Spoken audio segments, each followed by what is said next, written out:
Qaraciyərə zərər vuran 5 vərdiş. 1. Alkoqol istifadəsi. Spirtli içkilər qaraciyərin toksinləri təmizləmə qabiliyyətini azaldır. Uzun müddət alkoqol qəbul edən insanların qaraciyərində iltihablanma və piylənmə olur. Nəticədə isə xəstəliklər bizim qapımızı döyür. 2. Az su içmək. Gün ərzində kifayət qədər su içməmək qaraciyərin fəaliyyətinə və öd istehsalına mənfi təsir göstərir.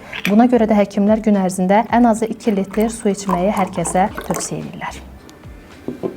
3. Az yatmaq. Yuxusuzluq bizim nəinki qaraciyərimiz, bütün orqanlarımıza mənfi təsir göstərir. Həkimlər gün ərzində ən azı 7-8 saat yuxu yatmağı hər kəsə tövsiyə edirlər. 4. Şəkərli qidalar. Şəkərlə zəngin olan qidalar, şirniyyatlar, tortlar və tərkibində fruktozu olan market məhsulları birbaşa qaraciyərimizin zədələnməsinə səbəb olur. Çalışın ki, bu qidalardan uzaq durasınız. 5. Hərəkətsizlik. Hərəkətsizlik bütün orqanlarımız kimi qaraciyərimizin də işini ağırlaşdırır. Hərəkətsizlik piylənməyə, piylənmə də xəstəliklərə səbəb olur. Sağlamlığınızı qorumaq istəyirsinizsə, çalışın ki, bu 5 vərdişdən uzaq durun. Videomuzu bəyənməyi və yaxınlarınıza da göndərməyi unutmayın.